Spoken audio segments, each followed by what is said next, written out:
text a question in if you're uncomfortable kind of speaking in front of a crowd, because we will be bringing the microphone over to you if you raise your hand. Feel free to text IST Startup and then a space and your question to 22333. That is on the board. I know it's kind of hard to see, but again, it's IST Startup, space, your question, 22333. And then you also can send your questions in via Twitter with the hashtag IST Startup. All right. So we have two speakers with us today, and I will begin by introducing Eli Kariv. As a freshman in college, Eli founded CrossedClouds.com, a web development company focused on providing websites to small businesses and nonprofits at an affordable price. From 2012 to 2014, he was the president of InnoBlue, the entrepreneurship organization at Penn State. He co-founded the Penn State Summer Founders Program, which gives Penn State students and teams $10,000 to work on their ideas over the summer rather than taking an internship. Eli is currently interning with Remind.com, a platform that makes it safe and simple for teachers to text their students and parents. Eli, you want to raise your hand so they know who's who? Yeah. All right. And then our other speaker is Matt Brezina. Matt Brezina is co-founder and CEO of Sincerely, a mobile gifting startup founded in 2011. Matt is also co-founded Zobni in 2006, an email software application that has been downloaded more than 10 million times and was lauded the next generation of social networking by Bill Gates. Matt is also an active angel investor, having invested in companies such as Dropbox, Boxer, Edison Jr., Rescale, 15Five, Orchestra, and more. He is a 2003 Penn State graduate with a BS in electrical engineering with honors. So if you'll help me say hello to our speakers.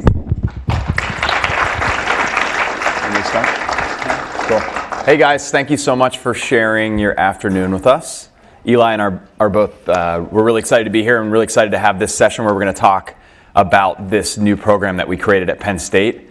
What we're going to do is we'll probably spend like 15 minutes kind of giving a little overview of our backgrounds, how this came to be, the state of entrepreneurship at Penn State, and then we're just going to open it up to questions because that's usually where the interesting stuff happens. So maybe I can start. And as I was introduced, I graduated Penn State in 2003, so 12 years ago. And when I went to Penn State, I was much like probably every person in this room.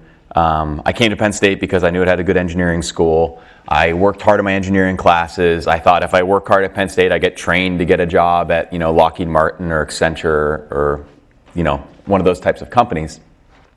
But while I was here, I kind of got this feeling that and I did some internships. I kind of got the feeling that that wasn't really the right path for me. I didn't want to have my work averaged in with a bunch of other people that maybe didn't care as much or want to work as hard as I did. So when I graduated, I actually just went to grad school. I wanted to start a business. I didn't know how, and when I was here, I didn't ever get any experience doing that. There was not really like a student entrepreneurship club I could be involved in. I did a lot of research, but I never worked on applying that to actually taking it to industry or to customers. And then I also felt like I didn't know enough. Like my example I always use is in all of our electrical engineering control system problems, we would always remove friction. And then when I would go do internships, like friction's actually what mattered the most in all these equations. So I decided to go to grad school and so that I could actually become an expert in the field and start a company. And I spent 3.5 years toiling on my PhD, got close to completing it, working on my thesis. But while I was there, I continued to have this entrepreneur bug, and I met this guy. We were roommates for a summer, and we would always talk about business ideas. And then one day after, he had gone back to MIT, and I was back at Maryland. He said, "Hey, this guy Paul Graham is giving teams $10,000 to work on their startup for the summer. And do you want to work on a startup with me?" And that seemed like the most magical opportunity that could ever present itself to me. I remember calling my mom, telling her, she's like, "This is like business school, but like where they pay you. And if it doesn't work out at the end of summer, you can always go back to grad school." So it just seemed like a no-brainer. Plus I got to hang out with this guy that was really successful and all these other people that were like me. Those people, many of which you're going to meet during this IST Startup Week, are now some of my best friends. And that experience of doing Y Combinator changed the trajectory of my life. It was, that jump from being the research-focused academic student to being foisted into the real world of entrepreneurship, of trying to pitch investors, to try to make products that customers actually want to use. So that company that I started as part of Y Combinator in 2006 was called Zobni, and I worked on that for over 5 years. Had a ton of learning experiences, including really negative experiences, but it ended up working out in the end. In 2013, we sold that to Yahoo. I took a little break between that company and my next company, and in 2011, I started my current company, Sincerely. Second time you do, I like to say that it's there's a lot less resistance, there's a lot less flailing. Like, you know what matters, you don't know, and you know what doesn't matter, and so you only focus on the things that matter. I was much more efficient with the second company. I started it and sold it within 3 years. And I sold that to FTD Pro Flowers, which is the largest flower companies in the world. And I'm currently working as a GM running our business out of our own office underneath them as a subsidiary. So that's a little bit of background on my path, how I got to where I am. And I'm happy to answer questions on that, more on that at the end if you'd like. But what it does is gives us really good context to why the Penn State Summer Founders Program exists. So back whenever how many people in here have heard of Y Combinator?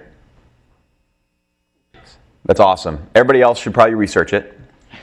And whenever I was at Penn State, Y Combinator didn't exist. And even 5 years ago, I think if you would have walked around Penn State or in this room, if I would have asked people to raise their hands, there would have been like Eli. He wasn't even here 5 years ago, but like the former Eli would have like raised his hand, but like no one else would have known about it. And now this awareness is happening.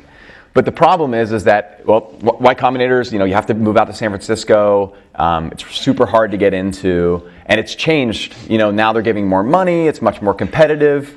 When Y Combinator started, Paul Graham actually called it the Summer Founders Program, and that's where we actually got this name. It was, to me and to the other people working on it, was like, hey, I'm just going to go take this chance. I'm going to dedicate a summer instead of taking an internship. This person's going to give me enough money to live. And it's going to allow me to go work on a business idea with a couple friends for a summer. And who knows, but it might turn into the next Facebook. Or if it doesn't, that's fine. I learned an amazing experience. I can go back to school, or I can go take a job, and maybe I'll start another company someday. But either way, that experience didn't exist for me when I was at Penn State. And even today, there's a lot of people in this room with this potential that aren't given that opportunity. And that's why we created the Summer Founders Program, was to allow you guys that have ambitions to be entrepreneurs to work on your startup idea for the summer instead of taking an internship. And so with that, I'm going to pass it over to Eli, who's going to talk a little bit about the state of entrepreneurship at Penn State, which has grown dramatically over the years and has a long way to go as well. Hi, everybody. That's really loud. How's everyone doing? Good. Y'all are so quiet. How's everyone doing? All right, that was weak, but I'm going to keep going. How do you teach in this classroom? It's so intimidating. It's just like a bunch of heads right over the desk. So my entrepreneurship experience was a little different than Matt's because I benefited from a lot of the resources that he didn't have when he was here. And I decided freshman year, I was also interested. I kind of wanted to start my own company. I started this company called CrossClouds, and I wanted to help small businesses make websites. And for me, it was like, cool, I can make some money while I'm in school, but like I'm still going down the normal career path. I'm going to go get a consulting job, and I still thought I was going to work for a Big Four company, do consulting. I ended up doing one of those like emerging leadership development programs. Like I'm sure all of you guys are familiar with all the huge companies that recruit here.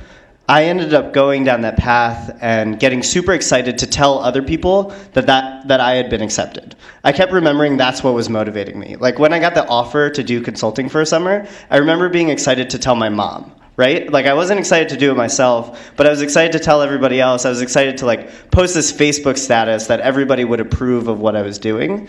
And I don't know if Matt even remembers this, but the same summer, I was working on a startup with a couple friends, and I actually applied to Y Combinator. I was like, in this off chance, like nobody knows about this, I can't really talk about this with anybody, but it would be really cool to do something like what Matt Brezina did. I applied to Y Combinator, and I sent him my application, and I remember in it, I wrote, I would consider dropping out of school if I got the opportunity to do that. And I was like, do you want to build companies or not? Like, are you serious about what you're doing? I remember at the time I had some support. I had some people like Matt Brezina, but I didn't have this entire community behind me.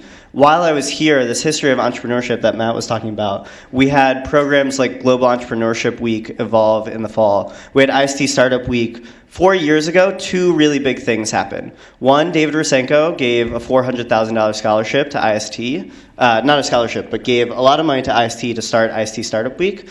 And this other little club called InnoBlue started being created. So IST Startup Week was let's give students the opportunity to explore startups and bring awesome people like Matt here. And then InnoBlue was let's create a community for entrepreneurs. So all these people who are interested in pursuing their own ideas, working on something they're passionate about, let's give them one place where they can all get together. And me starting my website company, I thought I had this really cool idea. I'll go to all these kids who want to start their own companies and I'll convince them to buy websites. That was like the initial reason I went to an InnoBlue workshop. But I fell in love with the vibe that was there at InnoBlue. And the word entrepreneurship is really hard to define, and it's hard to put exact words to what it means. But when you meet someone who's an entrepreneur, you kind of know. So I remember I was talking with someone the other day who does reporting, works for a magazine. He's actually in this room, but I won't call him out. And I remember meeting him. I'm like, yes, you are an entrepreneur. He's not starting his own company right now. He's not doing all these, like, not pursuing his own ideas for a bunch of reasons.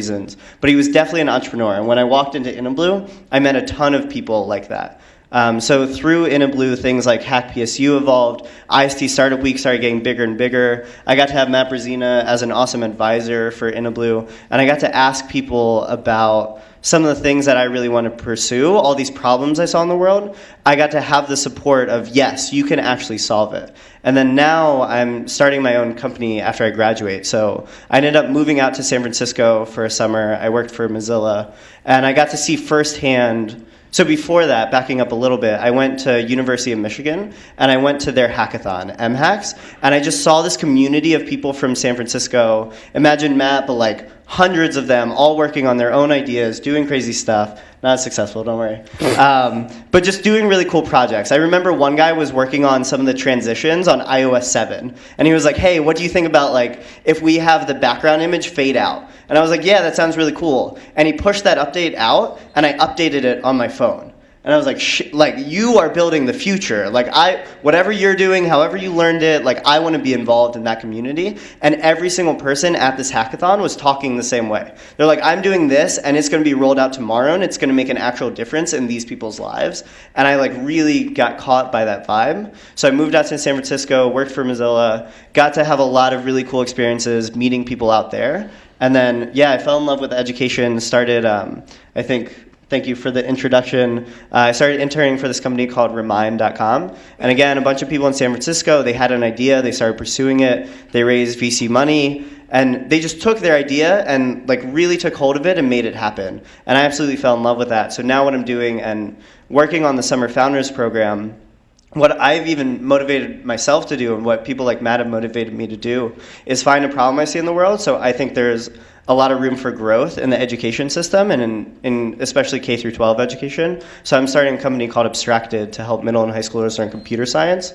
And without the opportunities that Penn State provided for me, so when Matt was here, he didn't have any of these, but I at least had InnoBlue. I had this community for entrepreneurs. I had New Leaf, which is this awesome co-working space downtown. There's this house called CoSpace where entrepreneurs can live. All these communities are starting to be built up, and especially with President Barron supporting entrepreneurship as a university, we're just seeing all of these initiatives come up, and students who want to work on their own ideas are able to. So something like the Summer Founders Program had existed 2 years ago. So I told you guys I applied to YC. What I decided to leave out was that I failed miserably, and I had none of the skills I needed to get in. So I didn't get an interview or anything, and I put my dreams on hold for a little. I said, you know what, I'll get back to that. I ended up working at Kohl's for a summer. I worked at Mozilla for a summer. I did more of the things that you're typically supposed to do. If I had had the opportunity to do something like the Summer Founders Program, just a summer to work on my own idea and pursue my own passions full time without having to worry about anything else, or even just being able to tell my parents, like, hey, I know you really want me to do this,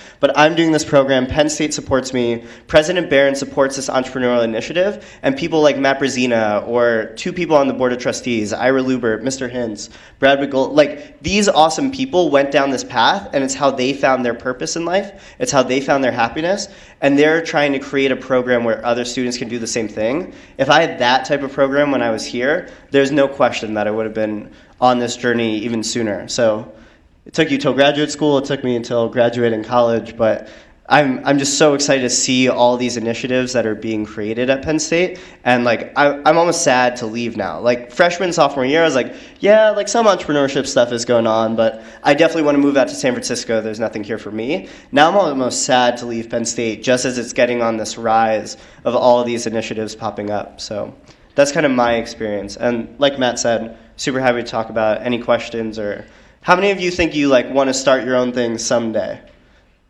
Cool. So there are a lot of people who could kind of see themselves going down this path. So I'm sure Matt and me would both love to talk about that with you guys.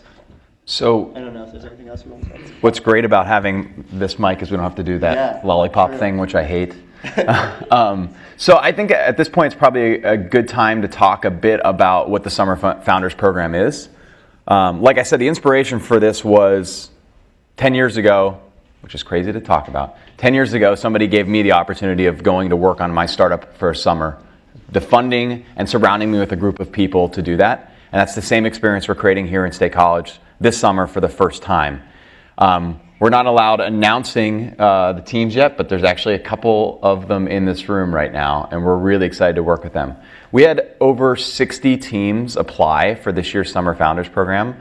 The applications were so good, we initially were hoping to accept 4 or 5, and we ended up accepting 6 teams.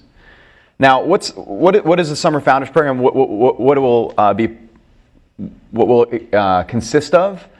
It'll basically consist of us giving these teams the space to go and work on their own ideas. Like 99% of the time is going to be them and their co-founders, huddled in a room, out talking to customers, putting their product into market, building their business.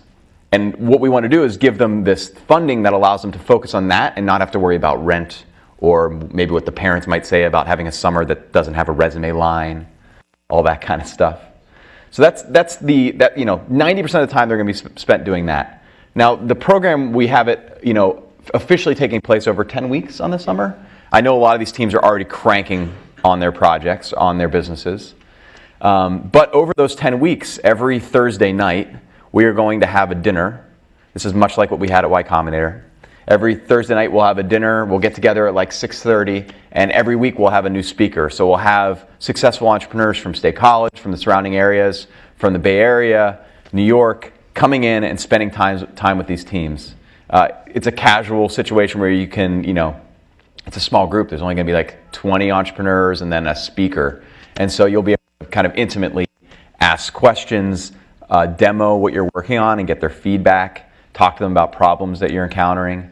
And we've luckily built this community of supporters. Eli talked about them. Some of the entrepreneurs that are on the Penn State Board of Trustees, people like Dave Ursenko and Chris Fanini, who were founders of Weebly. These are all our donors that are providing the funds for this program, and then also the people that are going to be resources for our teams. There'll be speakers when they come out here, and in between, if they need a connection to a certain industry, to a certain person, or have some particular context that they need help with, we're going to be there for them. So the other thing that was amazing about Y Combinator that we're creating here is doing a batch of teams at a time. So one of the hardest things about being an entrepreneur is like you're not in a company of 300 people doing the same thing. You're hopefully having a co-founder, and it's just like the two of you out in space, not knowing what's going to even happen or exist 2 weeks from now. The cool thing about Summer Founders Program is there's going to be like 5 other teams that are exactly like you, that are in exactly the same place.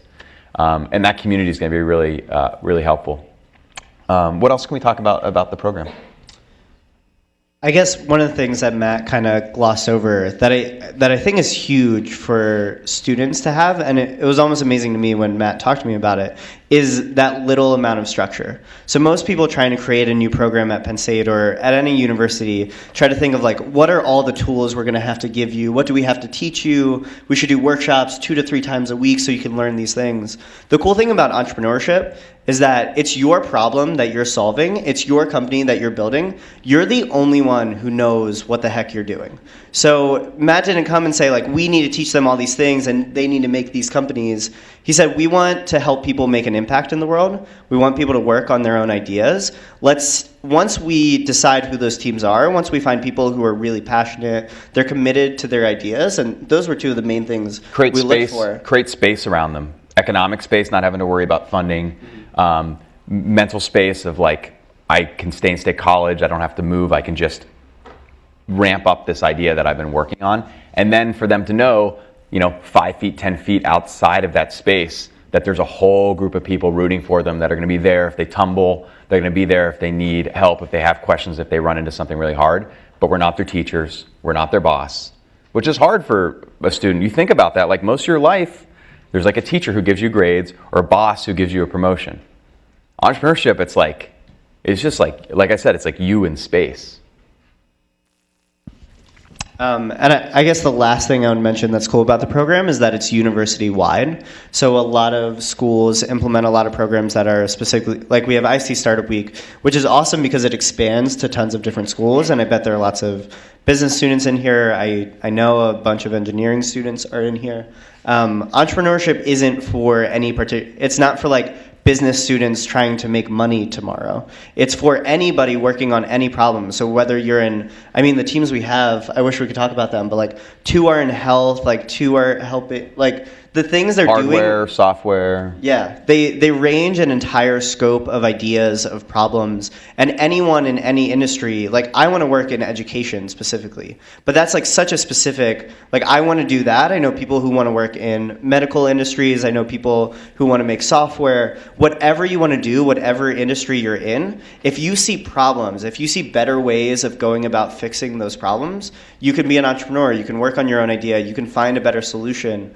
So I just think that's one of the coolest things. Like, this isn't a program for any specific student or any specific college. This is for anybody who wants to fix problems in the world. I think that's one of the things that's drawn me to entrepreneurship so much. So let's talk a little bit about, we just did an interview process. Let's talk a little bit about what we look for in teams. Yeah. Because I'm hoping, there's a lot of people who say they want to be entrepreneurs in here. I hope a lot of those same people, if they didn't apply this year, they're going to apply next year. I hope we get twice as many applications as next year. I think we will.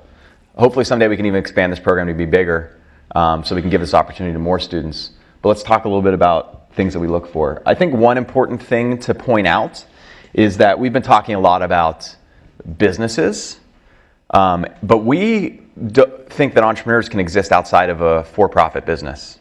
So if your ambition, like the one I always reference, is I walk around the streets of State College and I'm like, there's like 4 murals in the whole town. If you go to like a great city, there's like every blank wall is street art.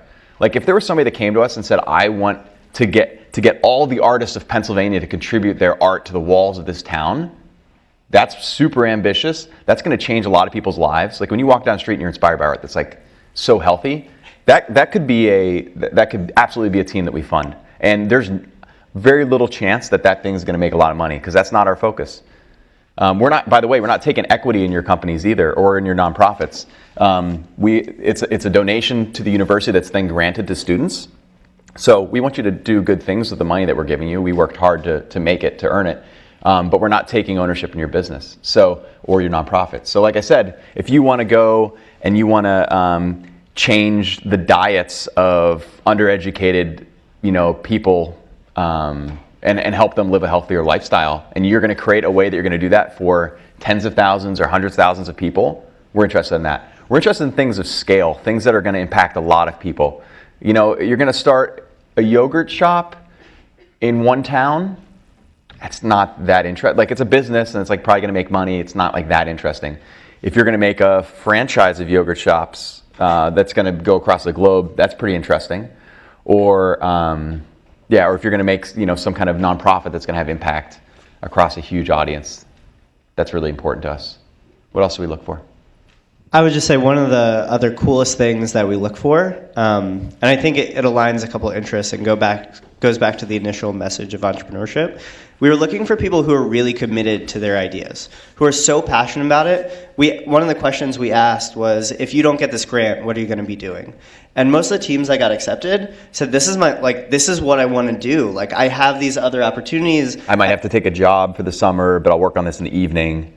Yeah, it's people who cared about their idea so much. And the reason I think that's important to emphasize is going back to entrepreneurship is for anyone. Like, find what matters to you. Find a problem that you see every day in your life, something you want to fix, something that you really resonate with. When you hear most founders talk about their companies, you hear them say, I had this problem. Like, this was pissing me off. Or my family member had. This hits home for me for some reason, and I want to spend a huge part of my time. I want to spend these next 2 years, 5 years, my life working on fixing this problem. When we heard students with that type of passion, like, you could tell me any idea after that, and I'm like pretty convinced you're gonna find a solution somehow, some way, because you are so hungry. I don't know if anyone's heard the expression, stay hungry, stay foolish. Like, when you are so hungry to find a solution for a problem, it doesn't matter how realistic it sounds or like if the climate is perfect for it right now, you are going to find a way, and you're going to find the best way possible because you just want to get it done. This is so important because you're going to run into so many challenges along the way. Building a company is absolutely like a roller coaster. You have the highest highs, and then you have the lowest lows. And as you've done this for years, you then start to like even out the roller coaster. But it is painful. One day you think, oh my God, like, we're going to make $100 million, and then the next day you're like, oh my God, I need to get a job. We're going to go out of business. Like, that's within 2 days. It's like that. And so the only way you get through that pain is if you care so much about what you're building that like nothing can stop you. And that's what we look for. Let's do it. Cool. Anybody have any questions they want to ask?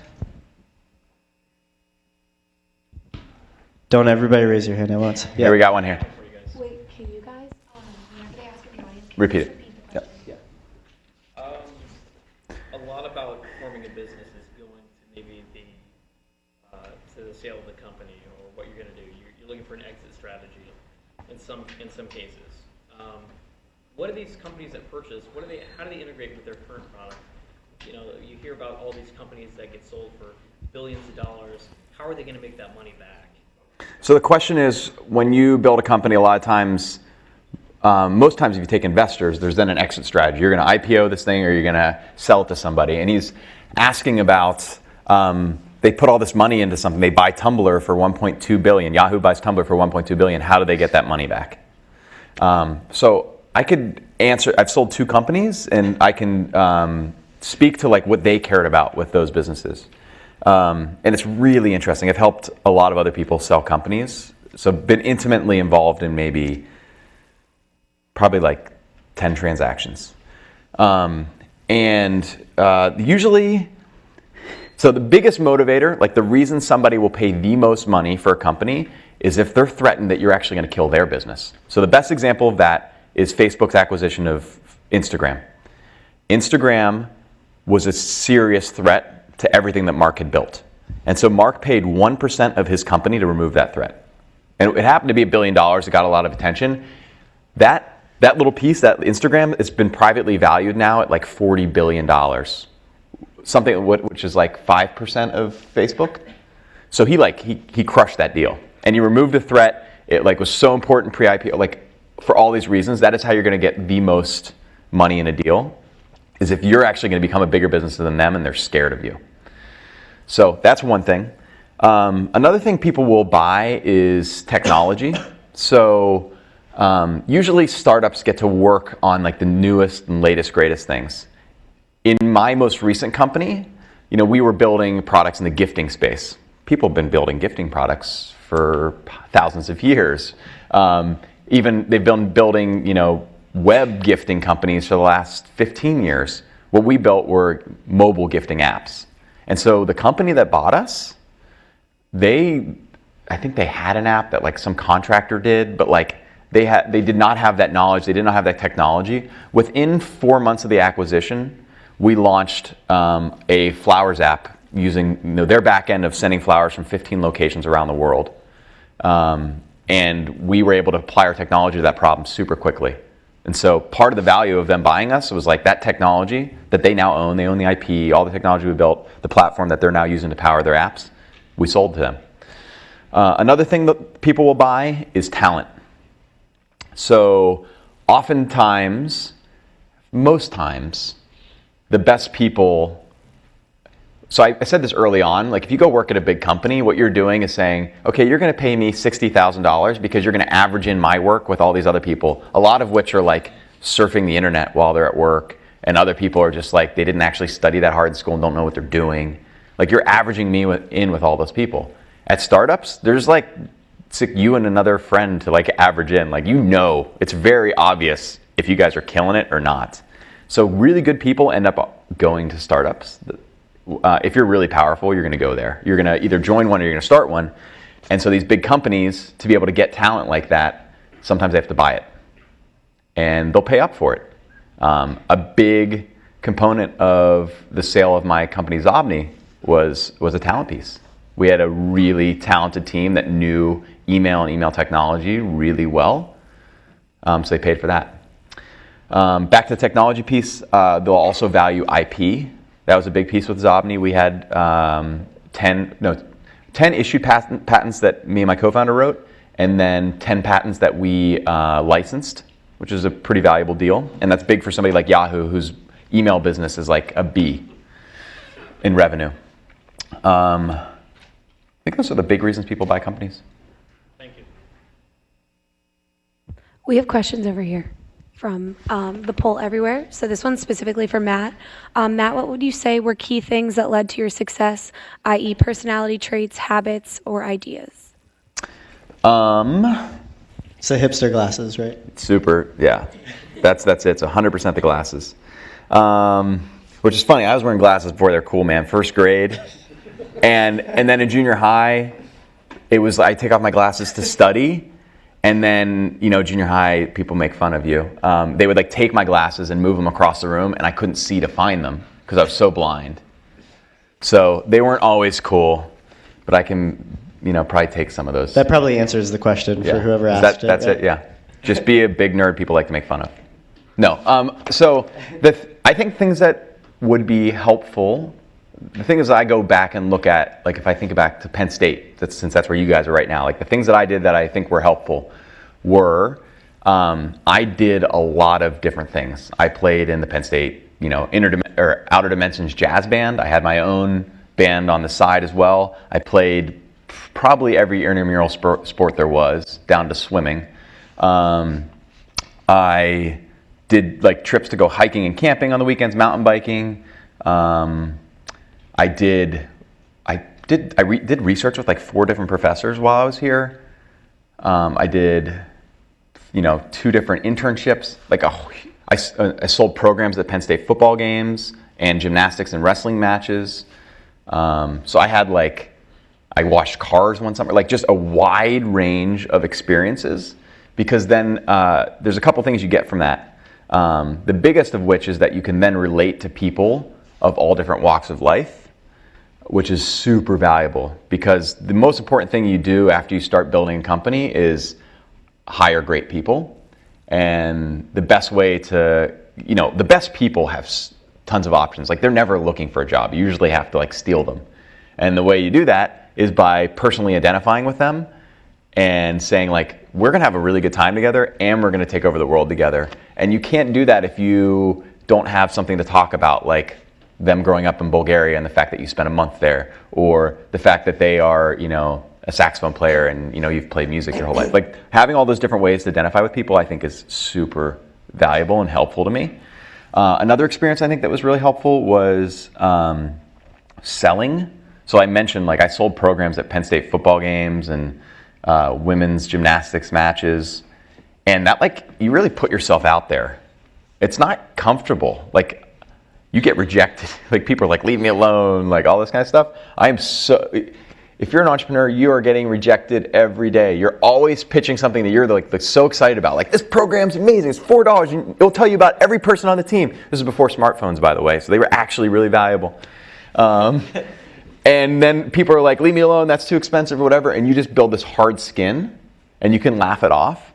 And that becomes so valuable when you try to sell an employee on joining and they don't join, or you try to pitch an investor and they say no, or you try to sell your company and they say no.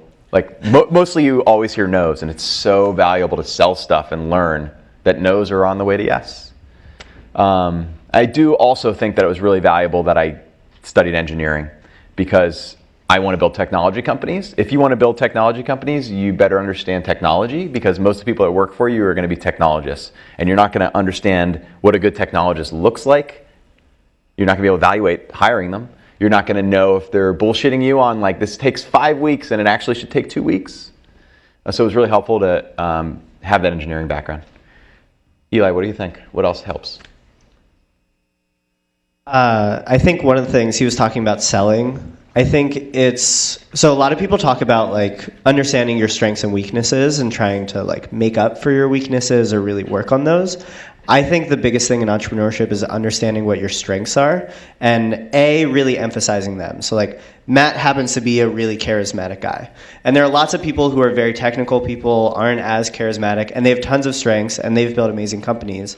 But since Matt has that, he can focus on his charisma. He can be out there selling all the time. He can really push out what he's doing. When you have weaknesses, the key isn't to like spend all your time and average out to be this super average person. The key is to find a co-founder who matches those strengths with you. Start hiring people who can help with your positions. Understand where you're missing things that other people could help you with, and focus on having other people help. So I know for me, like, I definitely want to go into education, and some time down the road, it will probably be educational technology. My co-founder is awesome at technology. He loves it. He loves building stuff. He spent his entire time at his job building out data software and looking at analytics.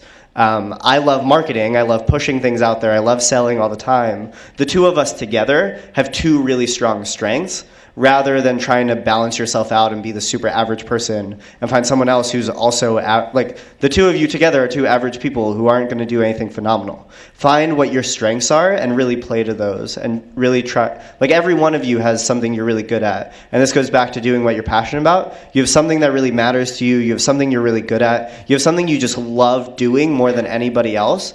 And that gives you this last quality that everybody talks about, but never really talks about how you get there: working hard as hell. My favorite quote is from Will Smith. And he says, he's actually an awesome business guy in case anybody wants to watch his videos. But he says, I'm not smarter, I'm not more good looking, although he is really smart. And I've heard from girls that he's good looking. But he says, there's only one reason that I'm going to be better than anybody else at building companies. And it's because if me and you get on a treadmill, only two things are going to happen. Either you're going to get off first, or I'm going to die trying to keep up with you.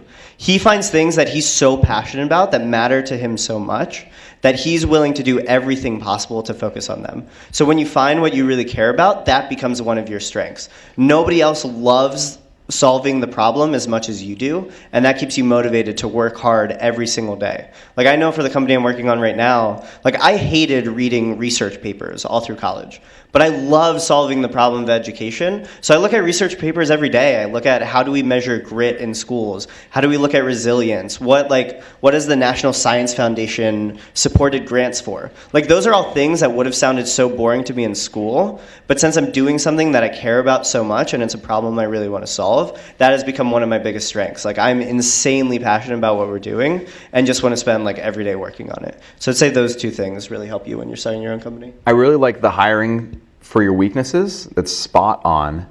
And which brings us back to another thing that you should spend time doing while you're at Penn State, things that I did I think helped me, which is to like build teams. So if you have zero experience building teams, you should get that experience now where you can fail very, very easily and you can do it for lots of things. Things that I did where I got to build teams were bands, are basically teams, and I built bands. I ran for vice president of student government. We built a team of like 120 people that were helping our campaign.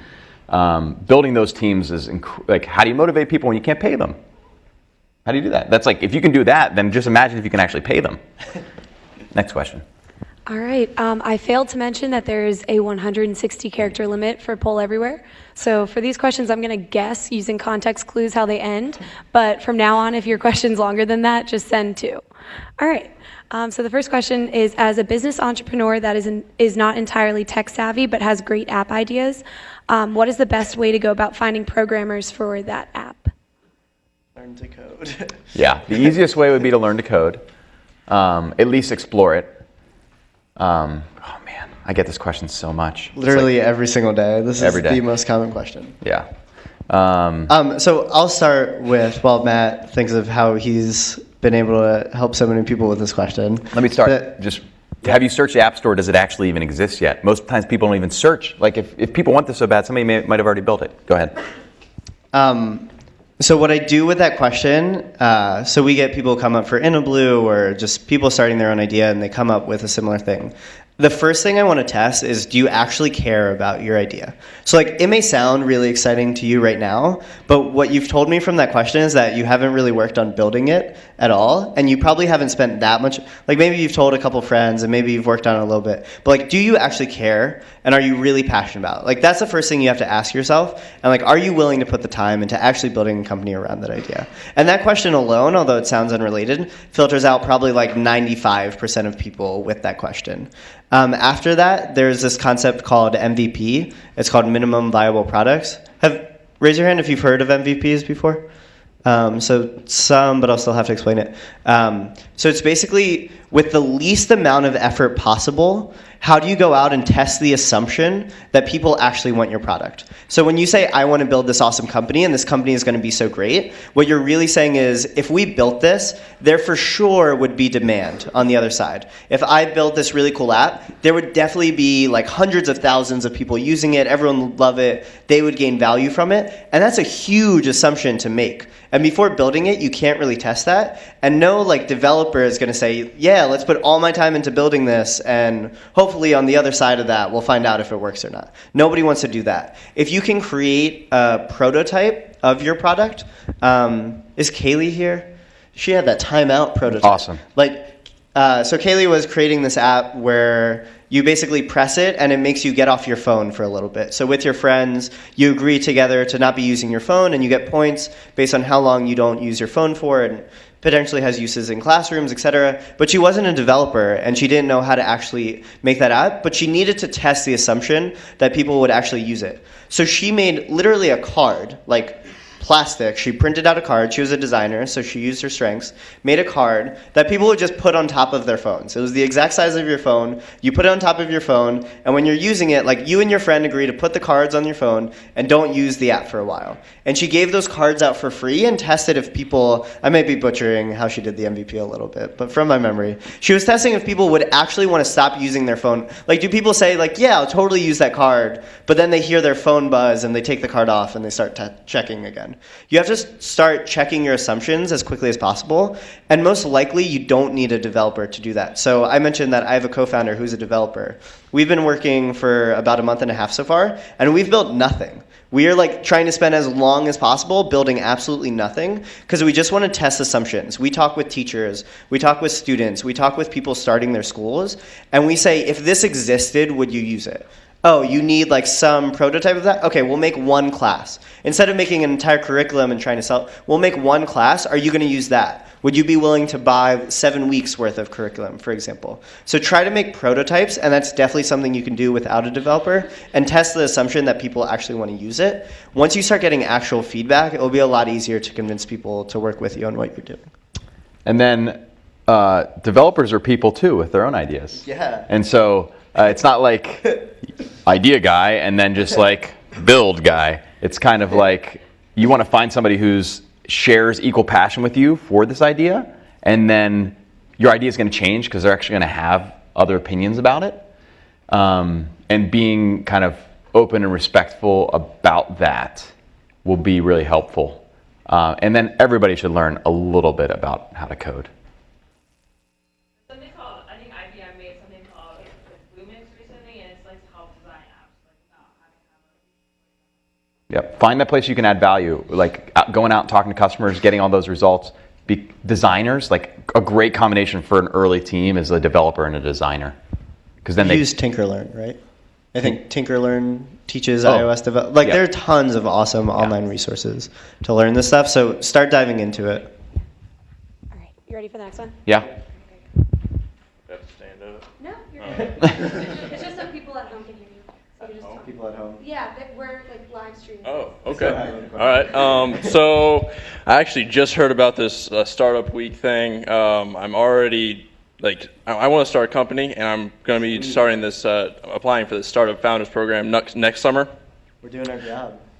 And so honestly, this summer I'm dedicating. I took a pretty easy research position, so I could spend most of my time focusing on my company. Yeah. And so for a guy like me, how do I get in for next summer? Yeah. Like, what do you want to see in my application? So, I mean, we answered some of those questions. If you've worked on it all this summer, Yeah. and you come to us with that amount of work and effort already put in, like, you're going to put yourself on the top of the stack pretty Okay. quickly. Like, that shows a lot of initiative. Man, that's just like, you're already doing it. What's your business? Oh, well, I'm 6'5". I love it. I'm really into outdoors, hunting, and there's no tall hunting clothing at all. So I want to start a tall hunting clothing company. Cool. And it's a niche market, and I don't know if that's too small for you, or what.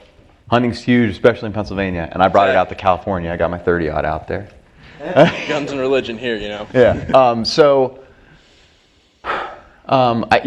Showing sales Okay. would be interesting with something like that. Showing how you're going to scale it. You know, if there's a way that you can reach this audience of tall hunters.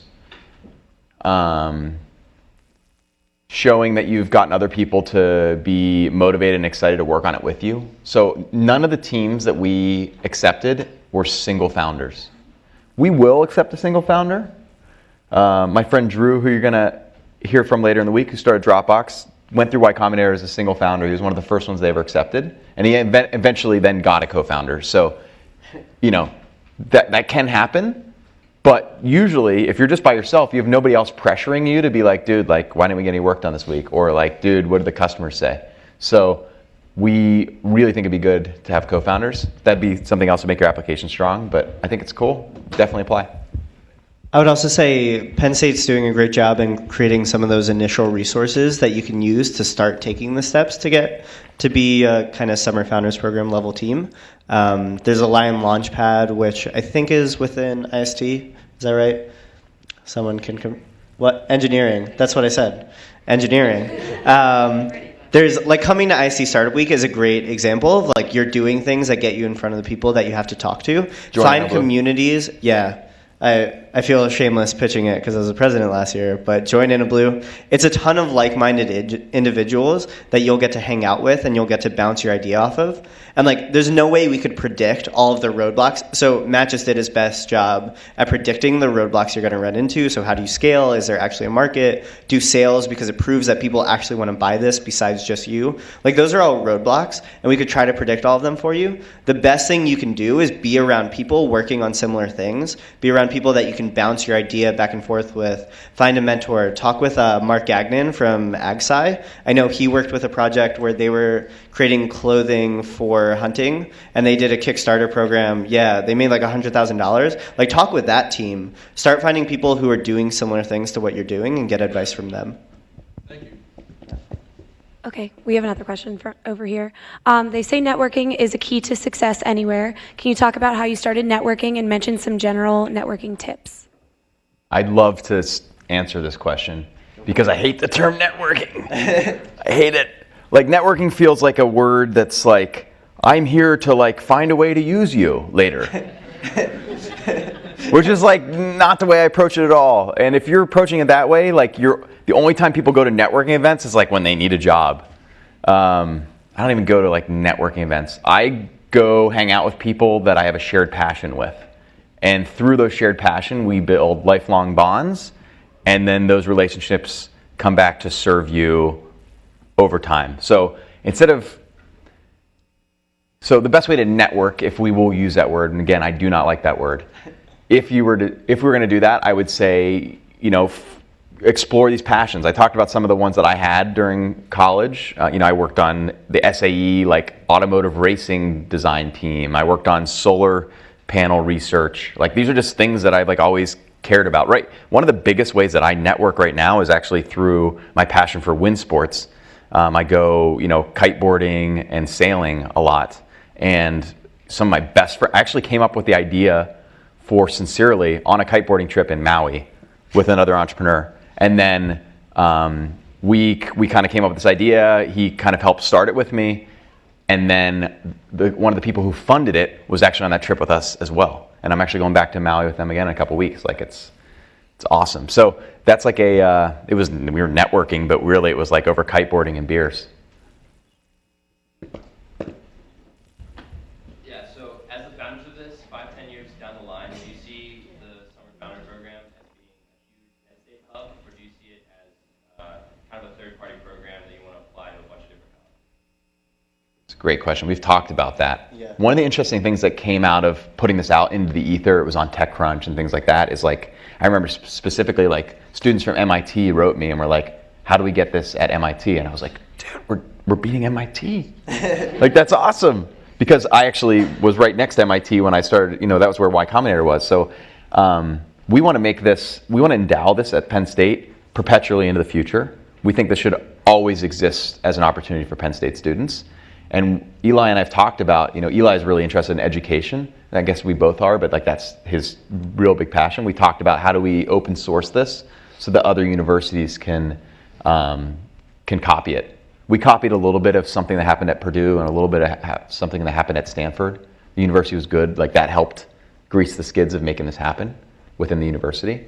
But we need to do a better job of now, we haven't even started the actual program yet, so we're going to learn a lot. We're learning along the way. And I want to just put it all out there, put all the learnings out there, and definitely let it expand. Like our country needs this. Like we're going through, the next industrial revolution, and most of the country's missing out on that. Pennsylvania is mostly missing out on it. And so that's why we need things like this.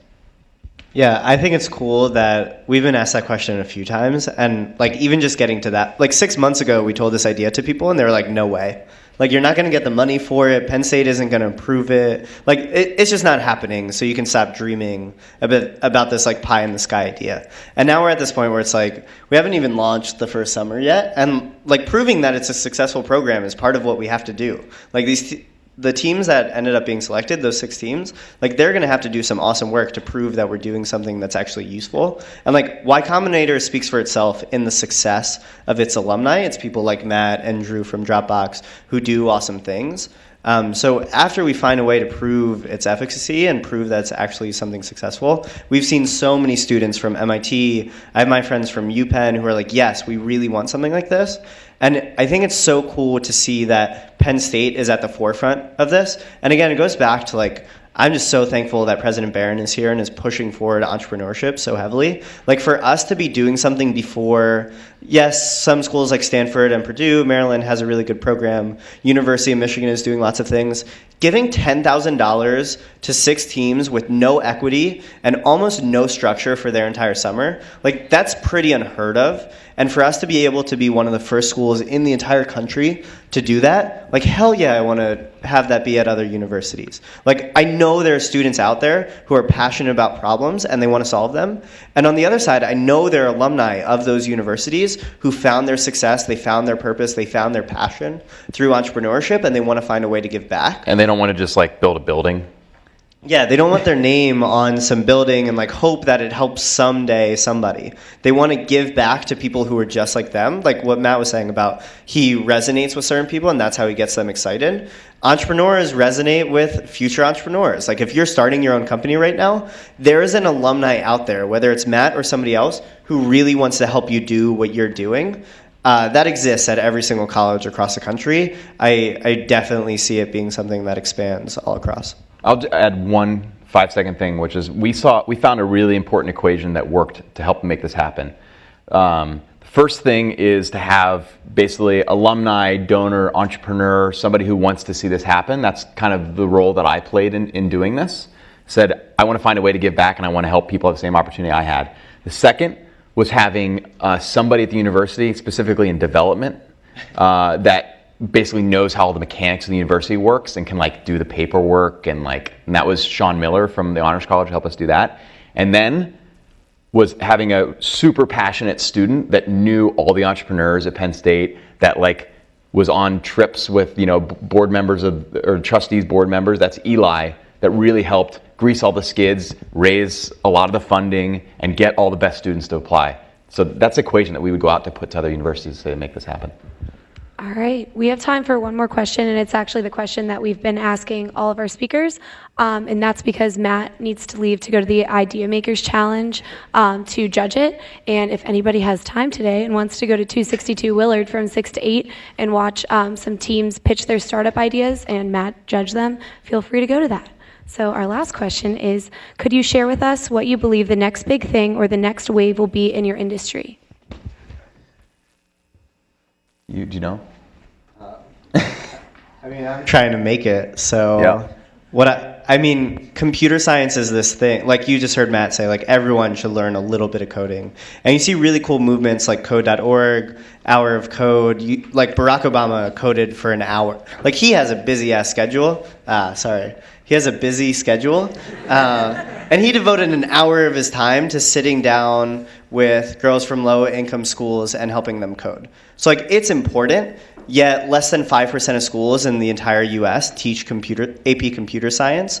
And if you look at low income neighborhoods, the numbers, like less than 200 African Americans in the entire country take computer science by the time they get to college. So we have this everybody wants it, but 200? less than 200. 2011 stat, so a little outdated. Maybe it's at 250, 300. But the numbers are just staggeringly low. It's like not teaching people English. It's like going into the world and not understanding how to talk. Yeah, so everybody gets intimidated by do we have to teach people to be software engineers? And that's not the answer at all. Like what Matt is saying, coding teaches you deductive thinking, computational thinking, abstraction, just logic. You remember your geometry classes, you had to break down proofs and show step by step the problems you were solving. I know I personally hated that, but understanding how to break things down so simple that someone with no common sense, aka a computer, could understand them is an absolute necessity of the 21st century. So that's where I see education going. And my passion for that problem is why I'm so excited about starting this company and I'm going to find some solution for it. It goes back to being passionate about it. What you see the industry changing and what you see the next big thing being, you should be so hungry about making that happen that you want to do your own thing. So that's why I'm starting Abstracted.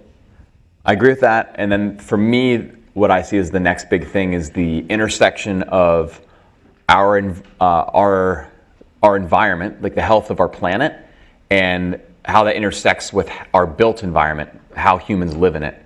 And we're still kind of living like a bunch of Neanderthals. We're just burning fossil fuels to have to drive everywhere in cars.